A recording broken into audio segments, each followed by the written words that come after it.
A squadron of American Wildcats had just touched down on the deck of USS Lexington for a rapid refuel after a searing air battle when the alarm screamed again. This time, the wave of Mitsubishi G4M Bettys bore down on the carrier, far closer than before, with the crew rooted to the spot in horror as the enemy swooped in to drop their payload. Edward Butch O'Hare, the sole U.S. pilot still airborne and in position, recalled the harrowing moment, quote, "This time we weren't quite ready for them, since most of the fighters were being refueled and getting ammunition." Caught off guard near Rabaul, the task force was in a dire strait, just as their standard aerial shield of 6 vigilant Wildcats was momentarily down. If there was a time when the Japanese could actually sink the carrier, it would be this moment. With no fellow fighters in the sky, it was O'Hare against 9 Japanese bombers. He steeled himself, pushed his Wildcat to full throttle, and faced the onslaught as the Japanese concentrated the turtleback guns of their entire formation on this lone, defiant American pilot. Bullets hammered his airframe, and his teeth gritted with tension as he pivoted violently. As the sun shimmered through his canopy, he unleashed the full fury of his 650 caliber Browning M2 machine guns. The entire crew of the Lexington was on deck, eyes skyward, as one of World War II's most audacious aerial duels unfolded above them.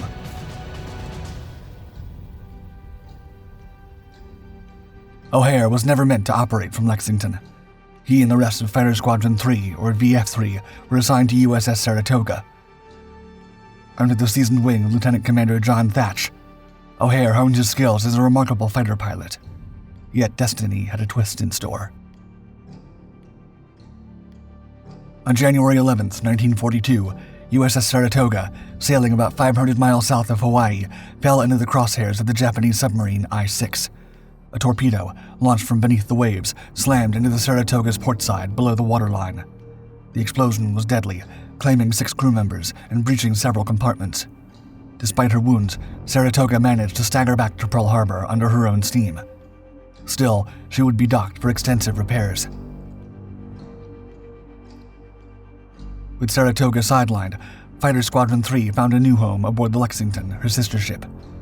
Little did O'Hare know that American Vice Admiral Wilson Brown had ambitious plans for Lexington. He envisioned a daring raid to throttle the Japanese efforts at fortifying Rabaul. Commanding a task force centered on the carrier, Brown aimed to slip past Japanese patrols by navigating along the eastern flank of the Solomon Islands to a point just east of New Ireland. The Lexington's aircraft could launch a blistering 125-mile westward strike from this strategic position, catching the Japanese off guard at Rabaul. It was a gutsy call. Lexington needed to ghost to the launch point, undetected by the enemy. At that time, the Japanese naval giants, carriers Akagi, Kaga, Zuikaku, and Shoikaku, roamed the South Pacific, with a massive fleet possibly anchored at Truk to the north. Lexington, in essence, was threading a needle between 2 colossal enemy forces. Radio silence was imperative. One peep could jeopardize the entire operation. Joining Lexington in this high-stakes raid were the heavy cruisers Minneapolis, Indianapolis, Pensacola, and San Francisco, flanked by 10 destroyers. By the morning of February 20th, Admiral Brown's fleet was deep in enemy waters, barreling toward the launch point at full tilt, ready to unleash havoc on unsuspecting Japanese forces at Rabaul. By mid-morning, with the task force hovering about 350 miles east of Rabaul, the tension was mounting, though the decisive moment had yet to strike. Around 10 a.m., an alert crackled through. USS Lexington had detected an unidentified aircraft closing in.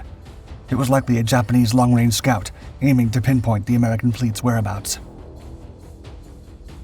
Squadron leader Thatch, along with his wingman Ensign Edward Selstrom and 2 other Wildcat fighters, tore through the clouds on an intercept course.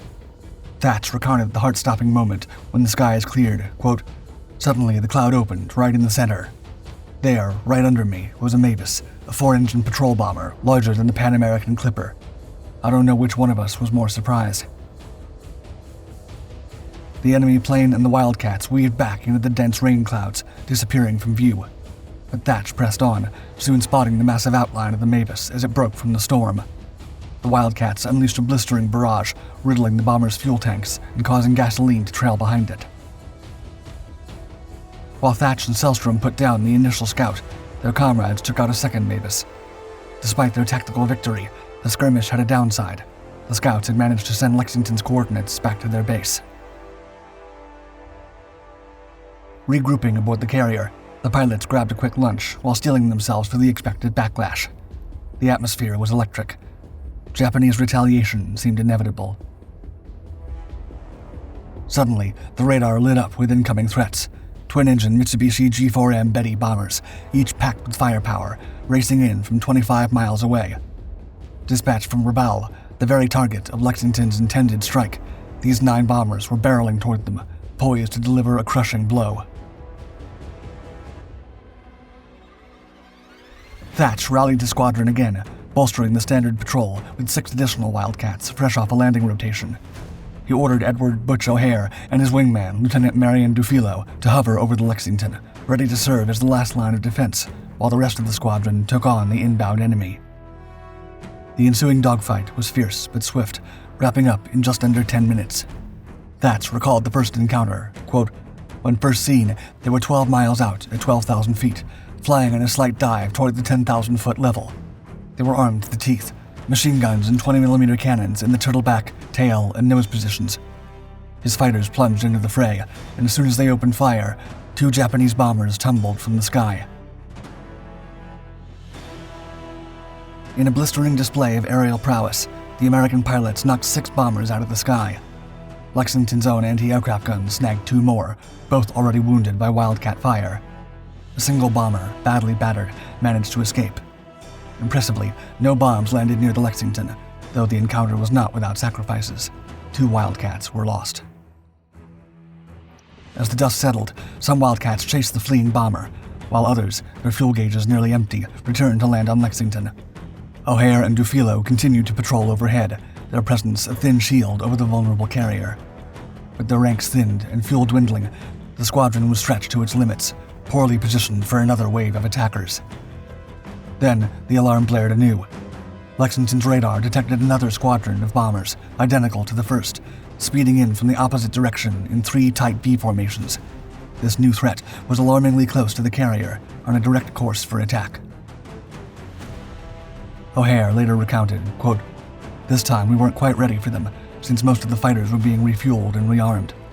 Thatch and another plane were off chasing what was left of the first Jap flight, and I was alone, with 1 other plane over the ship." As the 2 Wildcats wheeled to meet the attackers, Dufilo's guns jammed, leaving Butch O'Hare to face the 9 advancing bombers solo. Aboard Lexington, the crew watched the unfolding battle with bated breath, praying O'Hare could hold off the onslaught. Making his first assault, O'Hare targeted the last 2 bombers on the formation's right flank. He recounted, quote, "I had fired at the starboard engine in each ship and kept shooting each time till they jumped right out of their mountings." This maneuver caused both planes to veer sharply starboard and drop from formation.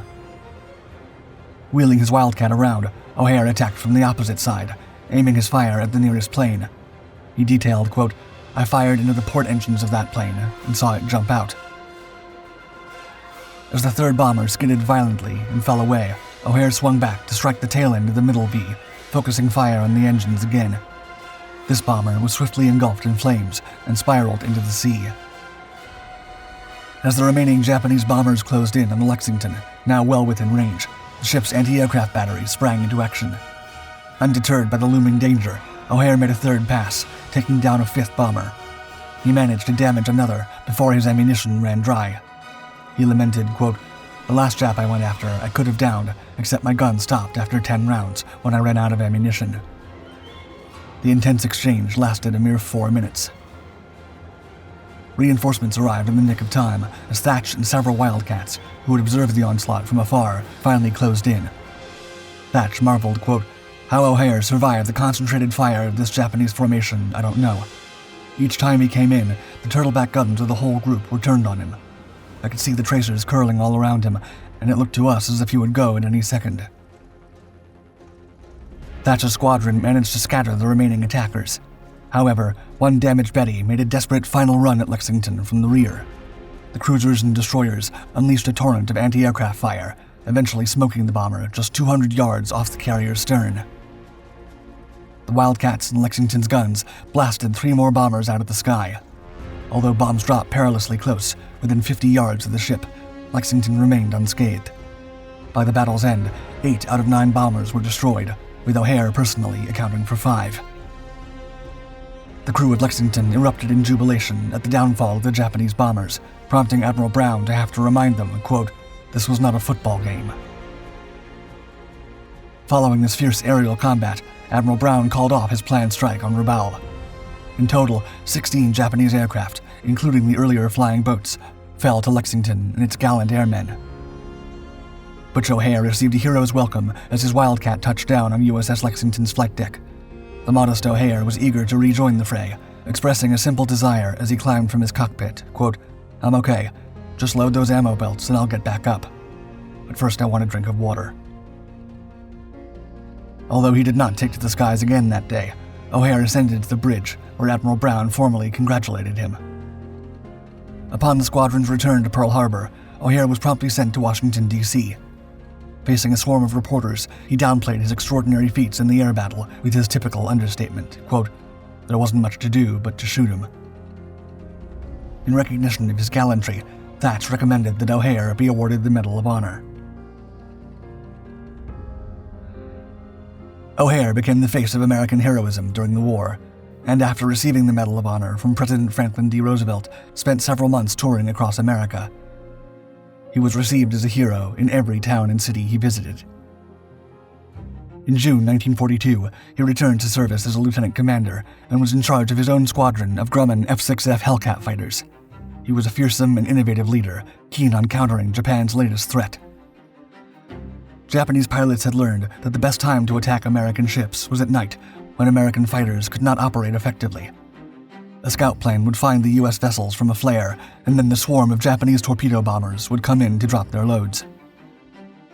Few U.S. pilots could fly in darkness, and even anti-aircraft guns were avoided so as not to give away the exact location of U.S. ships. The situation looked grim for U.S. carriers, and O'Hare was not going to have it. He proposed to break up the night attacks using carrier-launched night fighters. His plan called for a TBF Avenger torpedo bomber to be launched at dusk, equipped with an extra fuel tank and small radar set. Once the long-range radar on the Enterprise detected enemy bombers, 2 Hellcat fighters would be launched to join the Avenger. The 3 planes would stay together to avoid becoming disoriented, flying in close formation. The first night, O'Hare and his squad shot up to the sky to thwart a Japanese bombing run on USS Enterprise. All was chaos. The pilots could only see a few dozen feet in front of them, and maintaining the formation became impossible as the Japanese began to unleash fire upon them. Still, the squadron managed to take one Betty down amid the chaos. Suddenly, a 4th plane approached behind O'Hara's Hellcat as if to join in the formation. Phillips shouted into his microphone, quote, "Butch, there's a Jap joining up on you, coming in high. I'm instructing Kernan to shoot." Kernan saw the long black plane coming up from behind and opened fire, his machine gun lighting up the night sky with tracer bullets. At the same time, the Betty appeared to be hit as it turned away, disappearing into the darkness. A few moments later, an explosion occurred just over the horizon. Kernan thought he saw O'Hare's plane turn down, reappear briefly, and then disappear for good. Phillips called out to O'Hare, quote, "Butch, this is Phil. We got him." "Butch, this is Phil, over." There was no answer. The search for O'Hare commenced at dawn on November 27th. An extensive search grid was established, allowing for a 25-mile drift from the approximate point of O'Hare's downing. Equipped with dye markers and emergency supply kits, planes from Tarawa joined carrier planes from Task Force 50 in searching almost 2,000 square miles. No trace of O'Hare or his plane was ever found. Edward Butch O'Hare, fighter ace, war hero, son, husband, and father, was missing in action and presumed dead. What exactly happened to O'Hare has been the subject of much speculation. His wingman would later summarize his beliefs, quote, "I'm certain in my own mind that he was hit directly. We had perfect radio communication. Butch would have talked to us as his plane fell if he had not been directly hit." On September 17, 1949, Chicago's new international airport was named after O'Hare to recognize his heroic actions and service during World War II.